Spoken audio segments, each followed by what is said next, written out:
আমি একটু তরুণদের উপর রাগ করেছি। কেন রাগ করেছি? কারণ আমি ঢাকা বিশ্ববিদ্যালয়কে যখন বসে বসে ভাবছিলাম, আমি ভাবছিলাম এই যে জায়গাটা, এই যে কলেজ, এটাকে কি করে হার্ভার্ডের সমান করা যায়।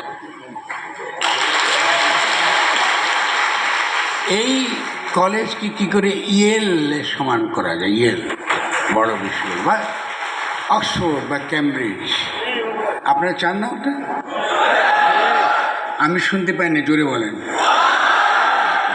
যদি চান, এরপর থেকে শৃঙ্খলা মানতে হবে। পৃথিবীর কোথাও শৃঙ্খলা ছাড়া কোনো জনগোষ্ঠী বড় কোনো কাজ করতে পারেনি। তা আমি তরুণদের সঙ্গে রাগ করেছি যে তোমরা প্রথম থেকে উচিত ছিল, যদি আমরা 10 মিনিট করে বক্তৃতা, ঠিক 10 মিনিট করে বক্তৃতা দেওয়া উচিত ছিল। আমি 10 মিনিটের জন্য তৈরিয়েছিলাম, অসুবিধা নেই।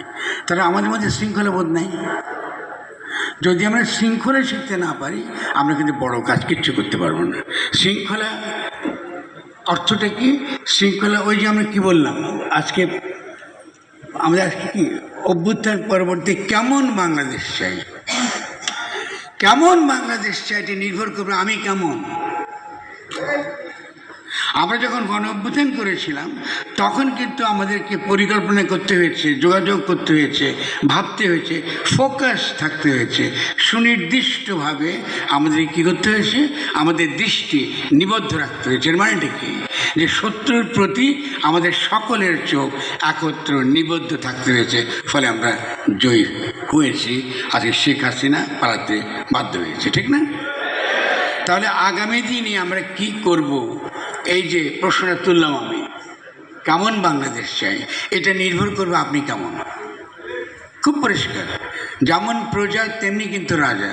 ভাববেন না যে শেখ হাসিনা একমাত্র দায়ী, আপনারা কিন্তু সমানভাবে দায়ী। ফলে আগামী দিনে কী করতে পারবেন, এটা কিন্তু আমরা নিজেরা কি করতে চাই, আমরা কোথায় সুনির্দিষ্ট, আমরা কোথায় দৃষ্টিটা নিবদ্ধ, সেটা করতে পারলে আমরা খুব তাড়াতাড়ি অগ্রসর হব। ঠিক আছে?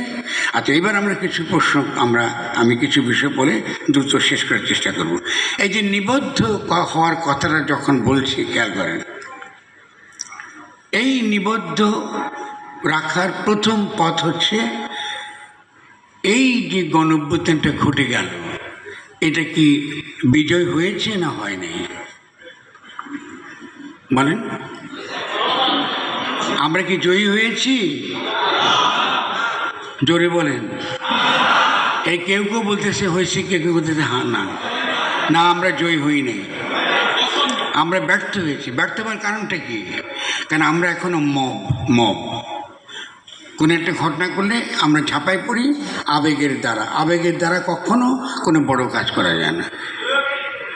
তাহলে খুবই নিবদ্ধ থাকতে হবে আমার দৃষ্টি, আমি কী অর্জন করতে চাইছি। গণ অভ্যুত্থানের মানে হলো পুরনো ব্যবস্থাকে উৎখাত করে দিয়ে নতুন ব্যবস্থার পত্তন।